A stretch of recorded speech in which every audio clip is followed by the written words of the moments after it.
Camera कसला rolling. Hello TY BCom.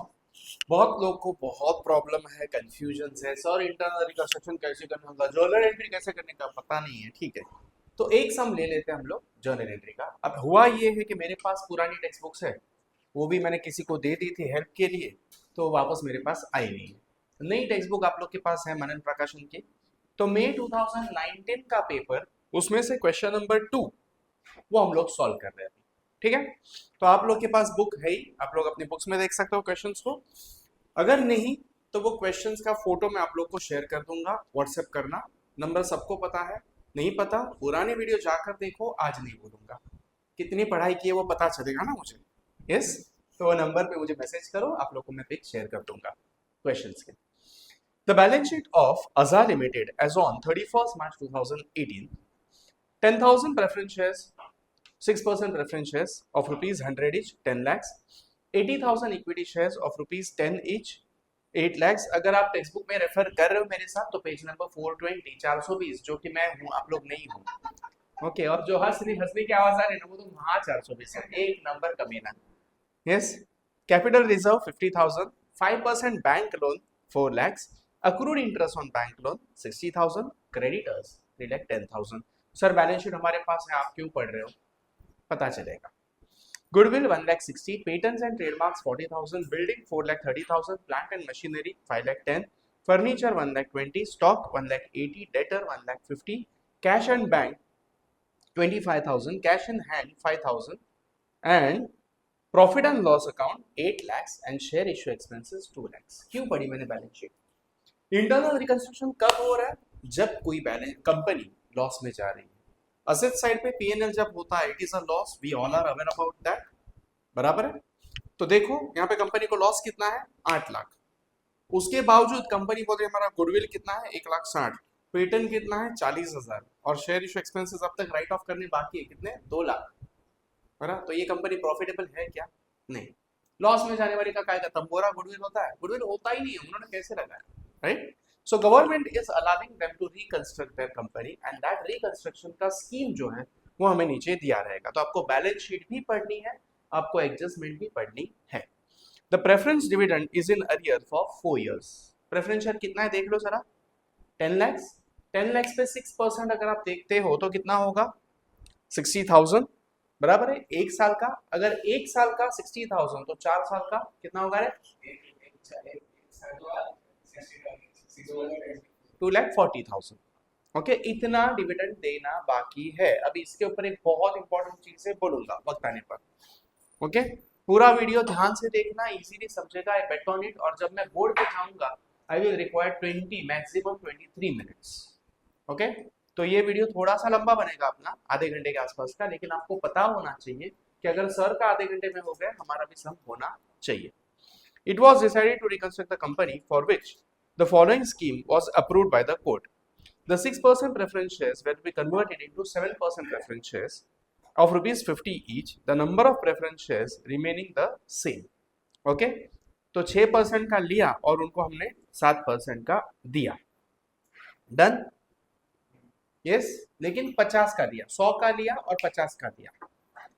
Okay, तो 10,000 shares of 100 each we are taking back, and 10,000 shares of 50 each we are giving them।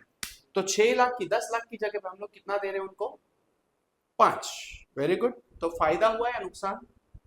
फायदा कितना, क्या रे, कितना हुआ फायदा? 10 लाख के सामने 5 लाख दे रहा है, तो फायदा कितना हुआ तेरा, 5 लाख का, बराबर। ये कैलकुलेशन आपके शुरू हो जाने चाहिए। Equity share shall be reduce to ₹3 each. 10 का इक्विटी शेयर है और वो 3 पे आ रहा है, 10 का शेयर 3 पे। अब सर कैसे पता चले पे या नहीं?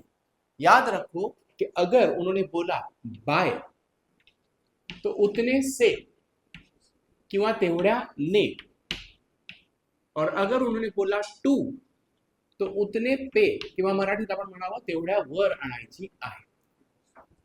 Got it? इतना छोटा सा एक कीवर्ड याद रखना, ये टॉपिक इजीली सॉल्व हो जाएगा आपका। आगे, तो 10 का शेयर कितने पे ला रहे हो आप लोग, 2 है ना, ₹2, यानी कि 3 पे लाया, तो कितना कम किया, 7, बराबर। देख लेंगे। The amount of bank loan shall be converted into 6% debentures at 75% of the book value. Very good. Bank loan कितना है? 4 lakhs. 4 lakhs का 75% कितना होता है? देखो कैलसी पे 3 lakhs बराबर है। 4 लाख की चीज अगर 3 लाख पे आ जाएगी तो फायदा हुआ नुकसान? लायबिलिटी अगर कम हुई तो क्या हुआ? हाँ, लायबिलिटी अगर कम होती है तो अपना क्या है? इनकम। और इनकम हमेशा कैपिटल एडिशन को क्या होगा? क्रेडिट। ये कुछ पॉइंट्स मैंने लिख के रखे, जानबूझ के इसको मैं एक्सप्लेन नहीं करूंगा। अगर समझना है तो जाओ कहाँ, सेमेस्टर 5 फाइनेंशियल अकाउंटिंग के प्लेलिस्ट पे, वहां पे इंटरनल रजिस्ट्रेशन का मैंने इंट्रोडक्शन वीडियो दिया हुआ है, उसको ध्यान से देख लो। ऑब्जेक्टिव्स के लिए और शॉर्ट नोट्स के लिए वो भी काम आ जाएगा, ठीक है। Then 50% of the accrued interest on bank loan is waived off. आधा परसेंट छोड़ दिया, आधा इंटरेस्ट। तो बैंक लोन कितना है देखो, 60,000 अक्रूड इंटरेस्ट दिख रहा है अपने को, और बैंक बोलती है 50% हम लोग छोड़ रहे हैं, यानी कितना छोड़ा? 30,000। तो 30,000 का फायदा या नुकसान? फायदा होगा अपने को। आगे, arrears of preference dividend is to be cancelled. अब इस एडजस्टमेंट को करंटली करके रखो स्टार मार्क, जब मैं सॉल्यूशन पार्ट पे आऊंगा तब बताऊंगा, ठीक है।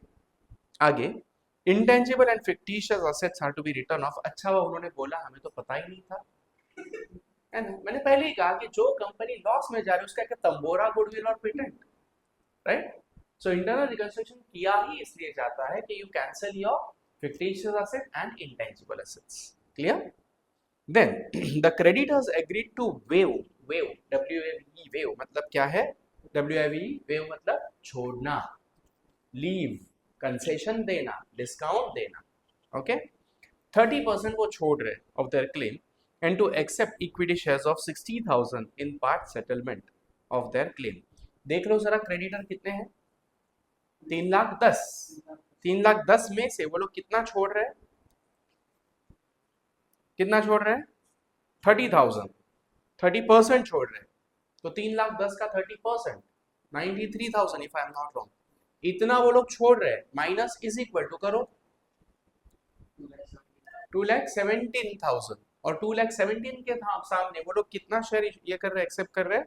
60,000 equity shares in part settlement of their claim. तो माइनस 60,000 1,57,000। तो बैलेंस शीट में लायबिलिटी कितनी जाएगी? ये इतनी ही जाएगी, 1,57,000 की, अगर बैलेंस शीट बनाने बोली है तो, okay. The assets are to be revalued as follows: building 5 lakh, plant and machinery 4,50,000, furniture 1,10,000, stock 1,60,000, debtors 1,40,000, okay. ऊपर देखो ध्यान से, बिल्डिंग कितना है? 4,30,000। 4,30,000 की चीज कितनी हुई? 6 लाख। असेट का वैल्यू बढ़ा 5 लाख। असेट का वैल्यू बढ़ा, फायदा है नुकसान?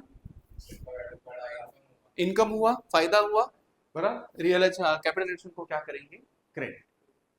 सिमिलरली प्लांट एंड मशीनरी, ऊपर देखो कितना है? 5,10,000, और नीचे वो कितना हुआ उसका वैल्यू? 4,50,000। असेट का वैल्यू बढ़ा या कम हुआ? कम हुआ, 60,000, बराबर है। तो फायदा है नुकसान? नुकसान। असेट का वैल्यू अगर कम है तो क्या है? एक्सपेंस। कैपिटल रिडक्शन में क्या करेंगे? डेबिट। यस। आगे, फर्नीचर एंड फिक्सचर्स, ऊपर कितना है? 1,20,000, और नीचे कितना हुआ? 1,10,000। बढ़ा या कम हुआ? कम हुआ 10,000 से। असेट का वैल्यू कम, बराबर है। इनकम या एक्सपेंस? एक्सपेंस। नुकसान है अपना, तो कैपिटल रिडक्शन क्या करेंगे? Debit, right. देन स्टॉक, ऊपर कितना है? 1,80,000, और उसका कितना हुआ वैल्यू? 1,60,000। वापस 20,000 से कम हुआ, कम हुआ तो इनकम या एक्सपेंस? असेट का वैल्यू कम, तो इनकम या एक्सपेंस? एक्सपेंस। क्या करेंगे? कैपिटल एडिशन को डेबिट, ओके। एंड डेटर्स, ऊपर कितना है? 1,50,000, और कितना करना है उसको? 1,40,000। अगेन असेट का वैल्यू कम, तो इनकम या एक्सपेंस? एक्सपेंस। डेबिट या क्रेडिट? डेबिट। यहां तक समझा? अब देखो, मुझे क्वेश्चन को समझने के लिए लगा 10 मिनट, तो हम लोग पार्ट 1 में रखते हैं क्वेश्चन को, क्योंकि आप लोग की मेजोरिटी चीजें भी क्लियर हो चुकी है। जब हम बोर्ड पे आएंगे तो आपको सॉल्विंग का एग्जैक्ट टाइम पता चलेगा कि कितना लगेगा। तो we will stop the video over here, बराबर। Part 1 for this thing. और अब हम लोग पार्ट 2 में वापस मिलेंगे सॉल्यूशन के रूप में, ठीक है। तो बने रहना पार्ट 2 के लिए भी। पार्ट 1 भी देखना पड़ेगा, पार्ट 2 भी देखना पड़ेगा, क्योंकि अब मैं एक्सप्लेनेशन में ज़्यादा टाइम वेस्ट करने वाला नहीं हूँ, ठीक है।